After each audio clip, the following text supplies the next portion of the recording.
Welcome to Did You Know? Podcast, your host, Richard Utley, dedicated to the African American viewers. The program is aimed to celebrate African American culture and deal with the real and relevant topics that impact the everyday lives of the African American community through frank and insightful dialogue with local and national influencers. Every day, there is another horrible, discouraging news story, directly or indirectly, impacting African Americans. But we need to look at the shining stars in the galaxy of Black America. It is time to tell.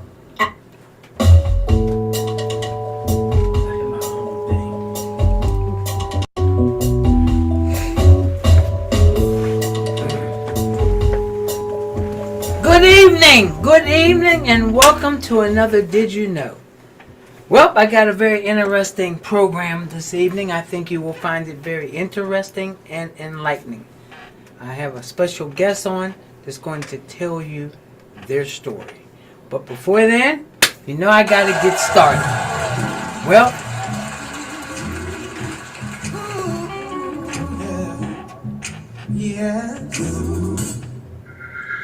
I'm singing Mary, oh Mary, don't you tell Martha, oh Martha, don't you moan. That's how we feel right now. Mary, Don't we? Don't you tell Martha, don't you moan. Martha, don't you moan.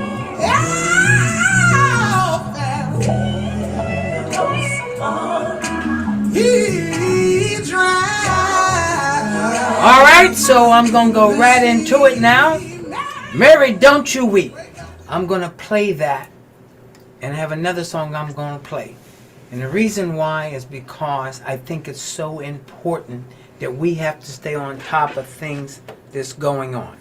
So the first thing I'm going to bring up, you know it's election season, so those of you who are thinking about running for office, it's time for you to make that decision. It's time to run for office. All of you who have been complaining, whether it's been school board, whether it's been council, whether it's been district attorney, whether it's been judges, it's time for you to step up. So those of you who have been talking about you want to run, now is the opportunity for you to run. So regardless of how you run, whether you run Republican, Democrat, it's time for you to get those petitions, get them signed, and when they tell you you only need, say, 250, don't you stop at 250, you get 500. Be prepared. Do your homework. Do your research. Because I keep telling you, we have to look out for ourselves, and if we don't look out for ourselves, shame on us. So if you got problems with district justices, then you run for district justice. If you got a problem with the judges, then you run for judge or row officers.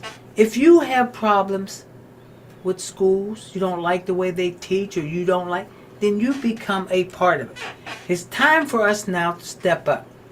Folks, I hate to tell you, we got to now be a part of the solution.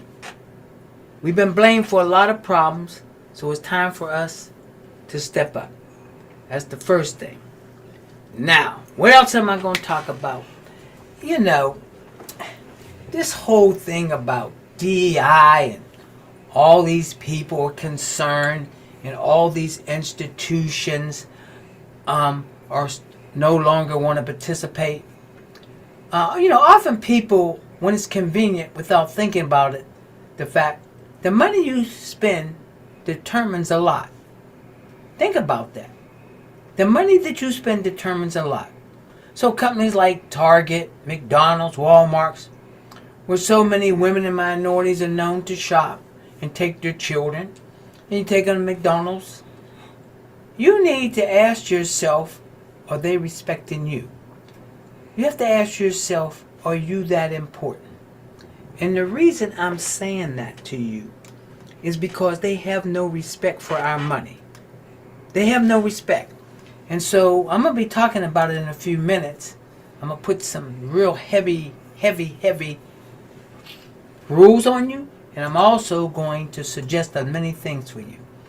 Well, all of you been worried about different things. I just want you to keep an eye on, as I tell you. I may tell you something, but I want you to do your own research. So keep an eye on Social Security. Keep an eye on it. A lot of you assumed that you're always going to have it. But I want you to keep your eye on the vision. I want you to keep your eye on what's going on in Washington, D.C. But I also want you to keep an eye on what's going on in Harrisburg. Or I want you to be concerned what's going on in your municipalities or your boroughs or your townships. Because if you don't do that, what happens is they pass things, and then all of a sudden when you start to scream, guess what? It's too late. DEI, wake up! And we're going to stay woke. Remember something. Everybody who seeks your business is not your friend. I've come to this conclusion now. We're going to have to be in control of our own destiny. That's why I have this program. And because I have this program, I'm reaching out to many of you out there. We're going to have to start having a lot more podcasts. We're going to have to get the black press to give us the real truth, to tell us what's going on. We need accountability. We can no longer just accept what you hear because the narrative has been so changed. I mean, just think about it. They want to ban books. They don't want our history to be told. But guess what? Our history will live forever. There's nobody that's going to tell us that we're never going to tell our story, because we've been telling our story all along. Whether they hummed on the slave ships or whether they chanted in the fields or how we communicate now, I think it's very, very important that we control the narrative of who we are. And I'm going to say this, and a lot of you are not going to like this. I told you before, it's our job to teach our history. We ain't got no choice now, because they tell you they ain't teaching your history no more. So I'm putting the responsibility on you to teach history. I'm saying that way, way back. When they didn't let us go to school, we learned. It's time for us now to restart all over again. And I believe this to my heart. We got to step up to the plate now. We will not go quiet in the night. Anytime somebody tells you that a plane crashed or a helicopter and plane crashed because of DEI, think about that. Everything's blamed on DEI now. But I told you, I like to have you think about that. So just think about this, ladies and gentlemen. They say, oh, these people got these jobs because of DEI. They all weren't qualified. These are things they tell you. But I'm just going to ask you this. What was it when people got jobs of who they knew? What happened when, say, particular ethnic group were firemen. It seems like they stayed ethnic group. They had the brother, they had their cousin, and the other cousin. So that's always been there. They call it affirmative action on us. But what do they call it? It's who you know. They reach back to their friends, their relatives, and they pull them up. And you and I both know they all weren't qualified. And I'm going to leave you with this before I go to my little history. I'm so sick and tired of hearing that there's so many of us, including me, that might have been in positions, but were we really qualified? I'll tell you this. I'll stack up against you any day. I'll take any test that you take. Any test that you take, I will take it. And I have so many friends that are very smart and very bright. And I'm going to leave you with this on that.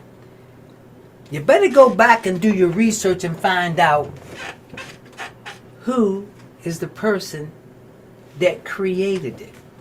Who's the person that developed it? I'm just asking. Think about it. So we must have had some smarts. Two things have always bothered me. They've always implied we weren't intelligent and we're lazy, which mind boggles me when I know this for a fact. My mother worked in the fields in South Carolina, picking cotton and tobacco from sun up to sundown. You can't be lazy from sun up to sundown. These are things I just want to get off my chest that I will continue to. So it's up to us to create our narrative and tell our story. So it's our job to start telling our young people our story. Because we got one thing. We did it once, and guess what? We can do it again. So the history of us will not be erased. And we ain't going to let nobody forget our story. Because we wrote the story and we're going to continue to add to the story. So you can take it out of every book you want to take it out of. You can say you won't even participate. You won't participate in black history programs. Who are you to tell us what black history? Black history should be all the time. So I hear this all the time. Why do you make it just on February, which is the shortest month of the year? It could be all year. It should have been merged in the history books all year. Remember, I don't remember reading a lot about me when I went to school. There wasn't a lot about us. So it's up to us to tell the story about us. Well, I told you every program I'm going to have history. I want you to do your research. I'm just going to say names. You do your research and find out who they are.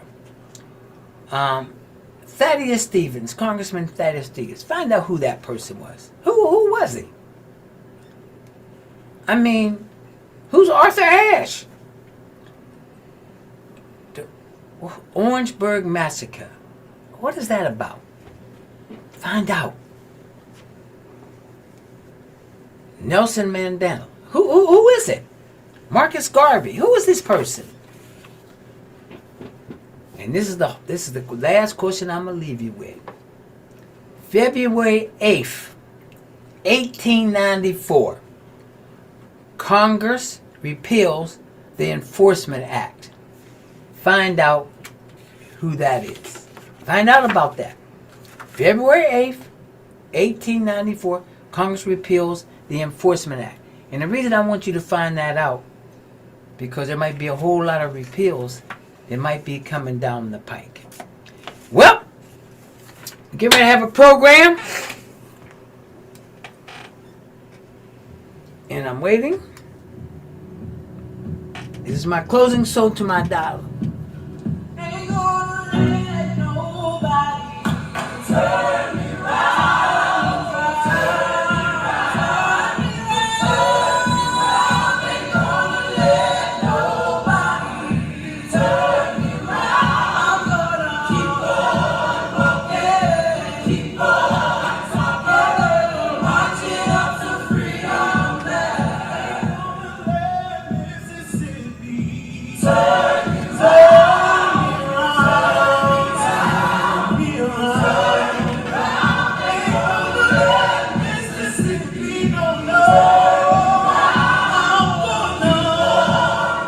The reason I'm going to start to play those songs is because I want to have impact. Mary, don't you weep. We can't weep. We got work to do, and we're going to do that work. We're now going to start to take our monies. We ain't got no choice to support each other, and we got to look out for ourselves. I've had this program for 5 years, and I've told you all along, stop waiting on somebody riding through our community to take care of us. Some of you, guess what? We don't have a choice now. We got to do that. We got to pull together. We got to show people that we're tired of being disrespected. So thank you on that. All right, what's my program today? Well, you know, I always like to bring different people on to tell their story so that you can see what different people is going through. And also, I will say this. Some of you call me. Some of you see me out. So I've decided that if you have something that you want to come on and say, I just want you to reach out to the voice 17101.com and just say, hey, I would like to come on and just tell me what you want to talk about. And the reason why I'm saying that there's a lot of stories out there that need to be told, because there's a lot of people like you and me that maybe we didn't hear about it, or maybe they experienced it and we're sitting there going, oh, they experienced it, maybe I should experience it.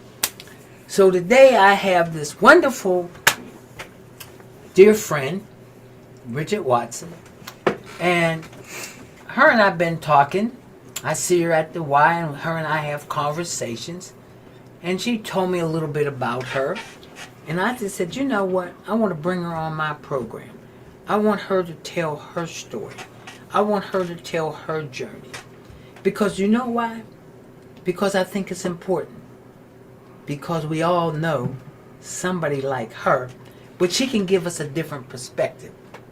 So, Bridget Watson, thank you for coming on. Thank you for having me. Yes, and I would like you to start out to tell people your journey. Tell people why you do what you do, but tell people who you are. Because this program is really about reentry back into society. So please tell my audience. Well, you already introduced me. I am Bridget. I'm a recovering addict. I'm a reentrant back into society. And it wasn't always that way. When I was younger, I would have never thought that I would get on drugs or that I would ever go to jail. I read sheet music by the time I was 7 years old. I got accepted to the School of Arts in Atlanta, and for my turning 13, and I came to Harrisburg, where I was from. Came back for a summer visit. I felt like, I was being deprived down in Georgia, and before the street lights came on, and it was so much life here in Harrisburg because it was easier to get around. In Georgia, if you didn't have a car, you didn't have transportation, you couldn't really get many places where I lived at. But it was the start of, me not wanting to listen to my mother, and just a change in my life altogether. So I came back to Harrisburg on my own. I moved back and with no direction, no life, just, running. I still never thought that I would end up in jail, but I did. Drugs and that lifestyle will lead you to jail. And in and out. I just couldn't seem to get my life together. It wasn't until like 7 years ago I could say that I truly got tired. I got tired of just wasting away, not existing. I drugs, being on drugs is just like really, people think that you have control, you know, and that you can stop whenever you want to stop, but that's not true. Until you finally surrender and decide that, you know, that you can't win, you cannot beat it. You have to face the fact that you will always have some of those behaviors and attitudes, but you do not have to use drugs. And once I did that, you know, my last time in jail, I just totally just started talking to God. I was like, listen, this is not how I want to continue to live my life. I can't do this. I dropped to my knees and I was like, just help me, you know. And I started, you know, just trying to figure out what it was within me that had me coming back into a place that told me when to eat, when to sleep, what I could wear, what I couldn't wear, when I could shower, you know, and the conditions were so bad. I just, you know, I just didn't want to live like that no more. And I just started, you know, being honest with myself about different things, you know, and working my way through it. And I made a promise to myself, you never really, like, I always grew up with God, but you forget about him, you know, until times are hard. And you're like, oh, God, please help me, save me this time, you know. And that last time when I told him that, he saved me. Praise the Lord. He saved me. He saved me, and I could tell you, I shouldn't be home right now. But God had the final say, you know, and he gave me all the help that I needed, you know. He gave me all the help I needed, because it wasn't just a drug addiction. It was mental health. It was a lot of different things I needed to work on in order to get my life together. And I did that. And so my journey today is to help other people. I just want to help anybody that is struggling with any kind of mental health, drug addiction, whatever it is. If they're reentrants coming back into society and don't know where to start with me. Because I had to start all over. I had to find the resources. I had to find the help. And I did that this last time, you know. I had my CDL this last time, but it was, you know, it was expired. I didn't have no money coming home from jail. I didn't have anything. But I started looking around, and I remembered OIC being on McClay Street, and I called up there, and I was like, can I come up there? You know, I was in work release. I was like, can I come up there and maybe get on your computer? Can I take a class? Are y'all helping? Do y'all got any kind of programs going on? And they were like, sure. And I went up there every day because I didn't have a job. And I told them, I said, I got a CDL. It's expired. But I can't afford to get a medical ID card, a physical that I need to get my license reinstated. And they were like, we'll pay for it for you. We'll pay for it for you. And they did that. And I got my CDL reinstated, you know. And I was in a program called Drug Court, you know. And I had to report to court every week. You know, I had to give yarns. I call a number, and today may be a day, and may not be a day. You know, it was strict, you know, but it wasn't strict to me. It was good, orderly direction, I called it. You know what I mean? That's what it was for me, and it helped me. And so by doing that and getting my CDL back, you know, everybody was like, well, how are you going to drive? You got an ankle monitor on. You're in the drug court program. I said, I'm going to ask the judge. I'm going to ask the judge because I want to change my life. I want to do something different. And I did that. He gave me permission to drive, and I got a job driving, which is not always easy for people coming home from jail. You know, and I want people to understand that you have to start somewhere. I started at Giant. I started at Giant until I got that CDL reinstated. And it was okay. Sure.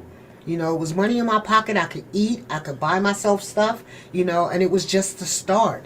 It wasn't where I was going to stay. And I knew that in my heart that there was better things out there for me, you know. And I immediately, you know, once I started driving, I felt like something was missing from my life. It was missing. And so I found this place called JFT. It's in Lemoyne. And I started going over there because it was a place that I could be around other people like me. People coming home from jail, people recovering from drugs, and we could sit, we could go to meetings, we could sit and we could talk, and, just drink coffee, normal things that I hadn't done in a long time, and they were offering a CRS class, Certified Recovery Specialist class. And they asked me if I wanted to go, and I said yes. And so they paid for that for me. Wow. So once I completed and I took the state exam for it and I got my CRS, I told them to put me to work, So I drove my trucks during the week, and on the weekends, I did warm handoffs. And what that is when people go to the emergency room or brought to the emergency room and they want to get their lives together from alcohol, drugs, or whatever, I'm the person they call. And I go there and I work with them to get them into treatment. And I did the whole Dauphin County. So it was many weekends, Friday, Saturday nights, I ran from Harrisburg Hospital to Holy Spirit Hospital to Hershey Medical Center, getting people into treatment. And it just felt so rewarding to help people. I never thought about, being tired, because I wasn't tired when I was in those streets. So I had a newfound sense of worth in helping other people. And it didn't stop there, I did that for a while, and I decided, there has to be something different than driving trucks. I wasn't happy. Helping people was my ulterior goal in life. And I'll never forget, they had a job at the Y. They were talking about, they had a men's program, a residential housing for men, and it was so unorganized, and it was so bad. And this gentleman by the name of Jamie Harvey said that he would give me 90 days to do something different with the men in that program, to stop, what was going on down there, because it was such a cheap place to live. And so when I got there, I set up, I started introducing myself to the men, and I told them, I'm going to schedule a meeting with each and every one of you guys, and we're going to sit down and we're going to talk, and I want you to tell me how I can help you, what you want to do with your life, where you want to be at. And most of the time they don't have goals. They're just happy to be free from wherever they came from, but you got to start somewhere. So we're going to start here. Even if it's just getting food stamps, or even if it's just getting medical assistance, even if it's just getting your medicine to keep your mental okay. They didn't know where to go for none of these things. I had found a couple older men in there that didn't realize that living in there, if they signed up for housing, just living in that transitional facility, it got them extra points and moved up on the housing list. So I started doing letters for them and just different things like that. And I've moved quite a few of them into their own apartments. And it's just a joy to help somebody else, So lately I've been, receiving a lot of guys coming from state prison. And when they get there, I don't think society understands that they're coming with maybe a TV, a radio, and a little couple dollars that they have from the bus ride home. They don't know where to go for anything, and that's where I come in. I help them navigate their reentry back into society, and it's always a struggle. I have guys that get jobs, and they come back after 2 days of work and say, oh, my background came back, they're no longer, they don't want me here any longer. It's okay, because one thing I tell them is, we made the mistakes. Regardless, we made the mistakes, and these are things that we have to work through. Don't give up, And I'm happy because, when I first got started, they didn't have a lot of programs. So I make myself aware of any and every program that they have out there. They have CEO, Center for Employment Opportunities, that will hire guys coming home from jail and women coming home from jail. They'll take them out into the community, whether it's picking up trash, and they pay them daily. That's a job. You're learning skills. You're learning different things that you've never done before. You're learning how to get up on time and be accountable. You're learning responsibility. You're learning that you got to earn your wages, and it may not be a high wage to begin with, but it doesn't have to stop there, because it didn't stop there for me. I'm about to turn 58 years old, and I just made the dean's list. Who would have ever thought? Who would have ever thought, that I would be a college student and learning at this age? But that's what I'm doing. I'm helping people, and they're also helping me. They're helping me on my journey, as a reentry. I'm glad that you explained your journey, but I want to ask you a couple other questions. Sure. Because I think that people sometimes, we don't know this. Like you said, you got on drugs for whatever. I want you to explain to my audience real quickly. Because somebody gets on drugs for many reasons. And they get on them, and it's not easy to get off. And sometimes I think we have the tendency, especially society, if we're not on them, we take our nose and sniff up, not maybe understanding there might have been a reason that they couldn't cope. There might have been a reason that they just couldn't handle stuff. So could you kind of explain to the audience why we should be passionate to people, period? We have to do a better job, period. Regardless of whatever your life state in our society is. Could you just trick on that a little bit? Yeah. Thank you. I can only speak for myself. Sure. I can't speak for anybody else. Sure. And I know that I was searching for something that, I had gave up, and that was my life. I was trying to escape, and also I didn't, with no skills as a young person, just being out there, the streets were the only thing that I was learning. And that led me down the wrong path. You can think that, the fast life is where it's at, but it's not.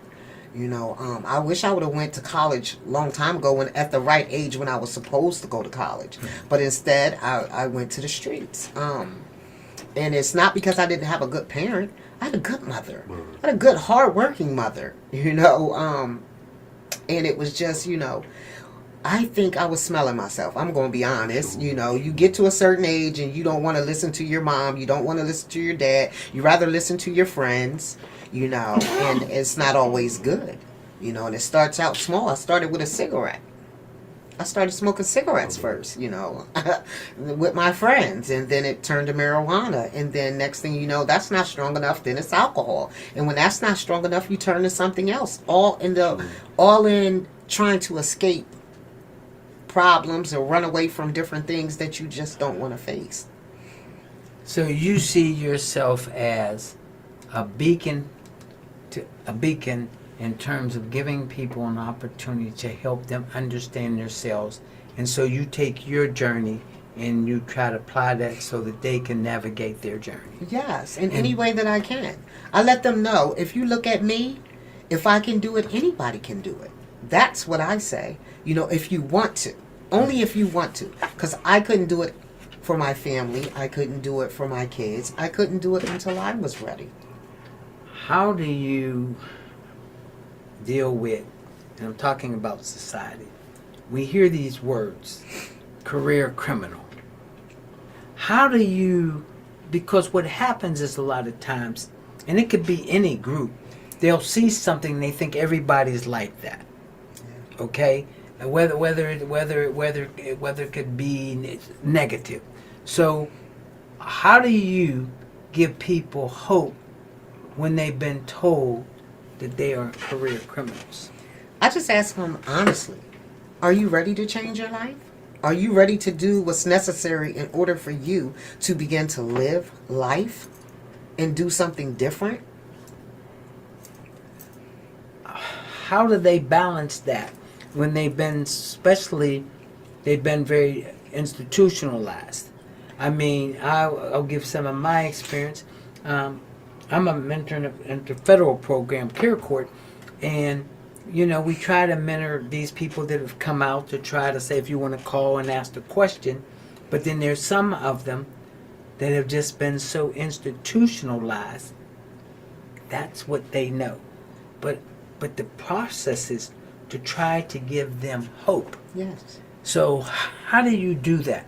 Especially because I hear the frustration. I'm out, I pay my dues to society, but I can't seem to shake it. no matter what I do, what do you do to help keep them focused? I'll be honest with them because nothing happens overnight. You gotta start somewhere. And if it's at the bottom, it's at the bottom. You're not the only person that started from the bottom. Sure. You know, just take your time. It's not gonna always be a yes. You know, it didn't. The time you spent in jail was a lot of time. You know, and things happen over a period of time. And if you give yourself a chance, if you really want to give yourself a chance, you'll be patient with you. You'll start wherever you need to start at. So And put in the work. It's not easy. It's not easy. It's not easy. So we need a lot of cheerleaders like you out there.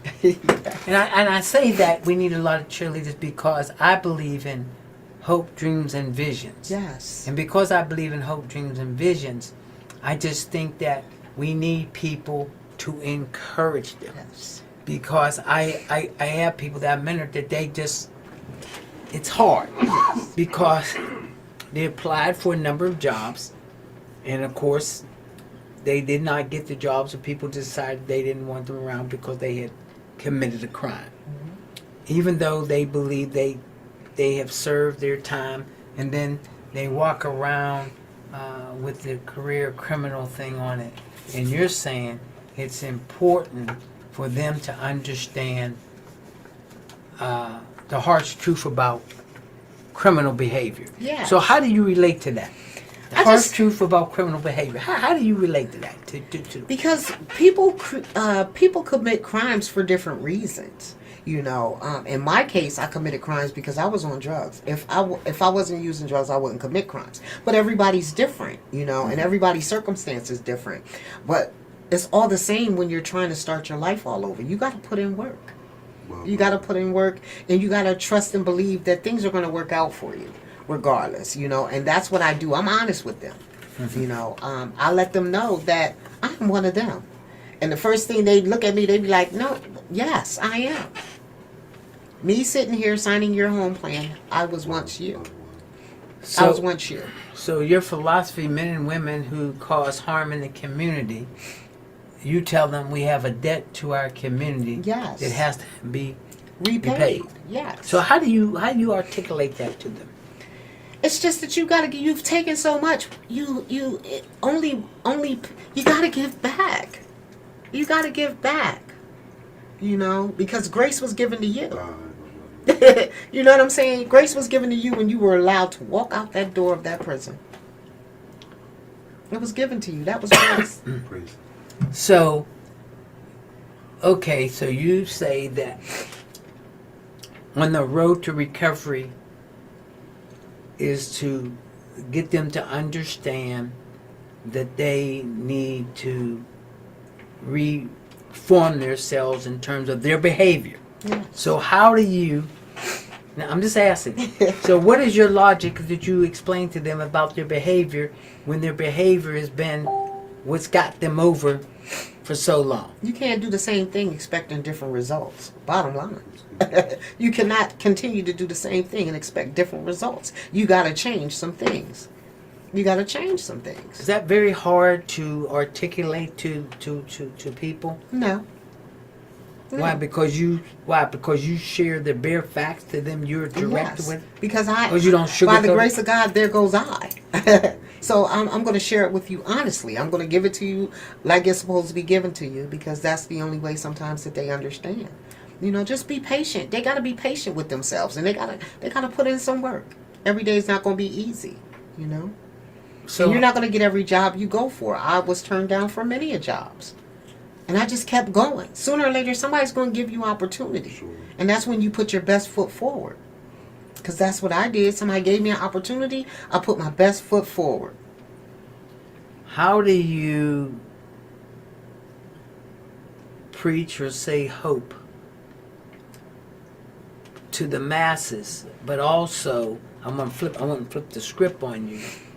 To the masses, but at the same time, ask us who are considering to hiring people or considering family members to bring them back into the fold.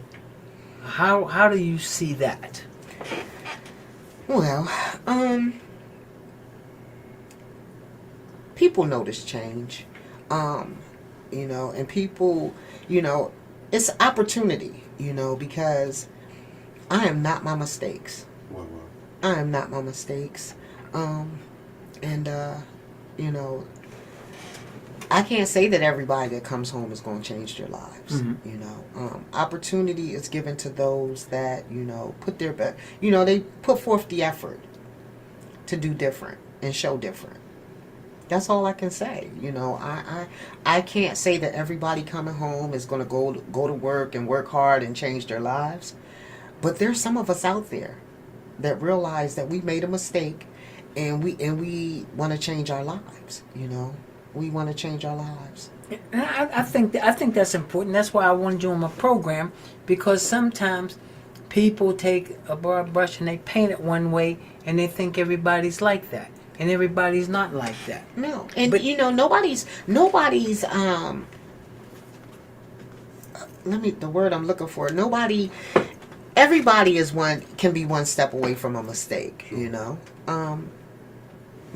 Just like you could say John. He went out with his friends after work with a couple drinks, and he didn't think that the one drink was going to be that strong, and he hit somebody. Anything can happen. Anything can happen. So, I just say, people have to determine for themselves. But, like, everybody that's committed a crime is not a bad person. Let me just say that. They're not bad people. Not all of them are bad people. No, I agree with that. And some went to jail for many different reasons. Yes. They were still labeled a felon, even though it could be, and I think sometimes people get confused with white collar crime. Oh yeah, like it's different. Yeah. But you're saying it's not different. No, it's no different. It's no different. So why do you say it's not different? Because wrong is wrong and right is right. Okay. You don't take things that don't belong to you. You don't do, just different things like that. I always knew the things I did was wrong. So that's why I work so hard to give back. Anything that I've done wrong, I just work hard to give it back. If you had to say to somebody out there that's tinkering one way or the other, what would be your message to them? I'm not saying they're tinkering. What would you say to them?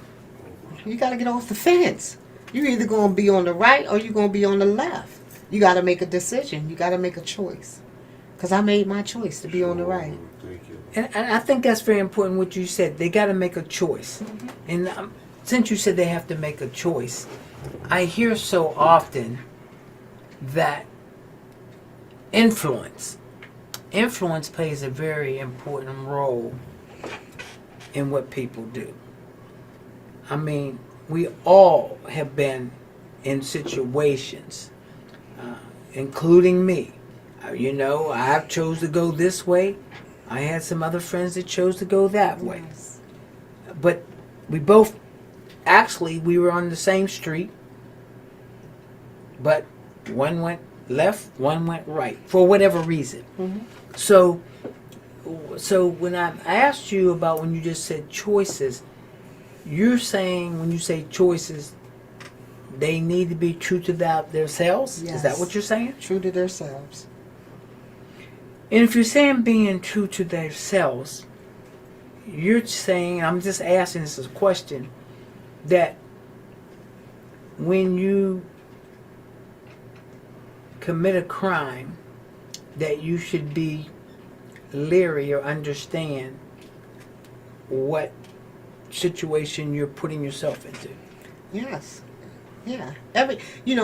Consequences. The consequences of actions. I knew when I was doing things wrong, sooner or later I was going to get caught. And I was going to have to face the consequences of my actions. Whether I was, on drugs or not, I still was going to have to face the consequences. So you're saying you kind of sort of knew that eventually you were going to Oh, get I caught? knew. I knew. Sooner or later, you cannot. It's gonna happen. Sooner or later.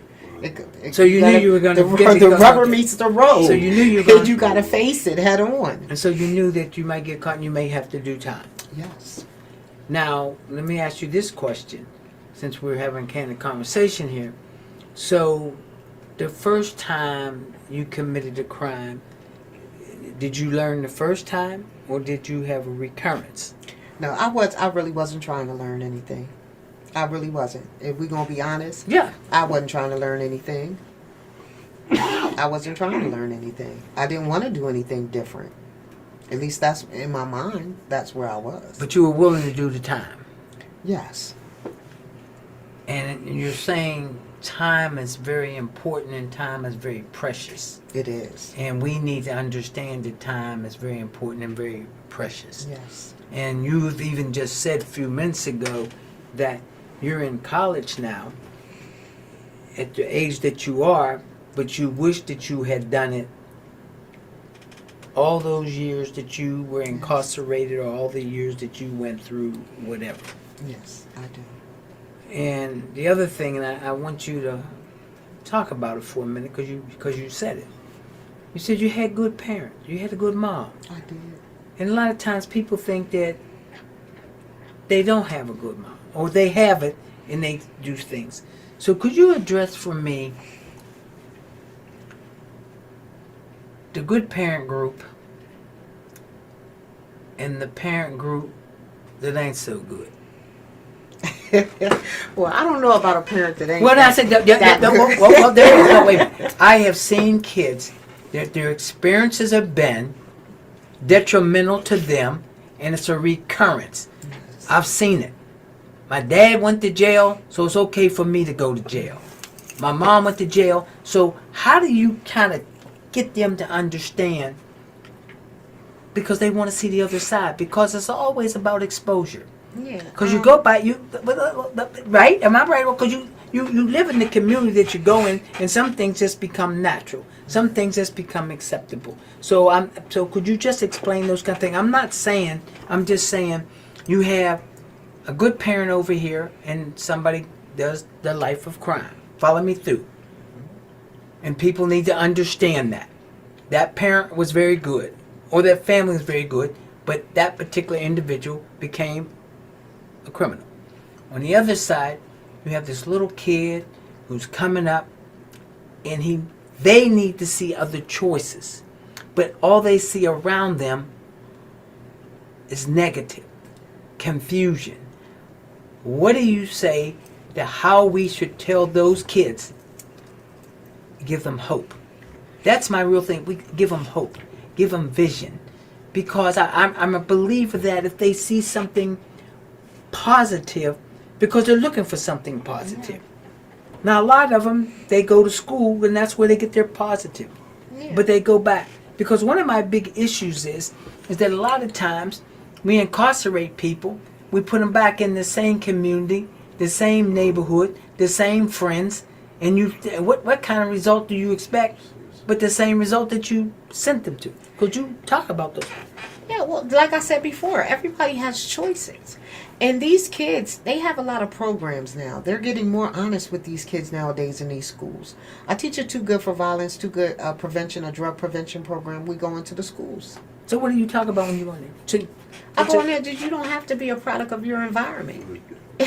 You have a choice. You have a choice to do and be anything that you want to be. And I tell them that this is the only thing you get for free. This is the only thing the world will give you free is your education. In the beginning. So use it. Take advantage of it. Take advantage of it and learn all you can learn and be all you can be. You have a choice. You don't have to be, a product of your environment. And definitely, if I would have been a product of my environment, I would have went on to Juilliard and I would have played the violin. I would have been a famous violinist. I mean, but we all have choices. I mean, we have choices, but I one of the things that you said, I spoke at a juvenile facility, and I told them that they could be anything they wanted to be. And my point was, because I believed that. But I realized half of them had never ever been told they could be what they wanted to be, because they always heard negativity. They weren't going to be much, and they weren't about much. So I think that's very important. So do you really, I'm asking this question to you, so you think it's very important that, or do you think we need to do a better job of encouraging? I think we could do a better job in encouraging, but I also see this new wave of information, the social media and the different things that are so available to these kids nowadays is, it's showing them a lot. It's showing them a lot. They can see a lot. They're getting a lot of information and cross signals, but they also can get some good information too from social media. So I wouldn't say it's all bad, but kids we do need to pay attention to our children. We do. So we need to pay attention to our children. We need to be positive, Yes. and we need to encourage. Yes. Because those are the things, because I hear it sometimes people say, well, this person joined the gang because that's where they got their love, or that's where they got their friendship. Yes. So you're saying that now when I say me, I'm talking about society itself. We need to do a better job. Yes. Let me ask you this. Put you on the spot. In 5 minutes, I want you to tell my audience what you feel that we need to know to be a better person in terms of dealing with people who are coming back into society. Reentry, that's what you do. Yes. Show some grace. I don't need 5 minutes. Show some grace. The same grace that you would want if something was to happen to you and you would find yourself in their position. And I'm not saying everybody, when situations present itself, everybody deserves a chance, until they mess that chance up. I mean, that's why I have y'all. I mean, if you save 2 or 3 out of 5, or you save 2, that's a win. See, that's my point here. That's a win. So there's a win. So hopefully, there's somebody listening to this program you've given some hope to, Yes. or somebody that might have been incarcerated, or somebody, a family member, hear what you're saying and say, hey, you made a choice, but you don't have to allow that choice to define you. Exactly. So you're saying that there's so many opportunities out there, and people, I'm asking this question, so there's a people, and you've said it, you have a lot of excuses, but you don't have to have a lot of excuses. You either decide you want to change for the good, or it's a possibility you'll go back to where you just left. Mm-hmm. And I have seen a few people that have been incarcerated, and now they're out at 70, 75 years old, and they just missed it all. And so you're saying, believe in yourselves. Is that what you're telling me? Give yourself a chance. Give yourself a chance. Yeah, if you want to change, you can change. She says, if you want to change, you can change. Yes. And if the environment is not conducive, then try to Get away from it. get away from it. Yeah. And try to find positive things. They need to look at themselves. Would you say they need to look at themselves in the mirror? I always use the word true to thyself. Yeah, Whatever. it took me a long time before I could look at myself in the mirror. Okay. I can say today I can look at myself in the mirror. I can. And I definitely believe those that want it can do it. I've seen it. Okay. So I guess we're going to leave with that. Yes. You sure you anything else you want to say? just that, life will be lifing. But nobody needs to do it alone. There's help out there. Know that there's help out there. Good. Thank you for coming on my program. I hope that you got something from it. Hope is there. So if you have some things that you want to comment about, or you think you want to come on and talk on my program, just reach out to thevoice17104.com and say, hey, I'd like to come on, and tell me what you like to talk about. Because that's what this program's about. It's about bringing people in to tell their stories. Because it's up to us to tell our stories, because we can't have nobody else tell them. Because they don't always tell them the way that we can tell them. That's right. And I like to make it real. So I'd like to thank the audience for another Did You Know? And can't wait to see you in a few weeks. And here's my song. We're going to go out with this song every time I have it. Ain't gonna let nobody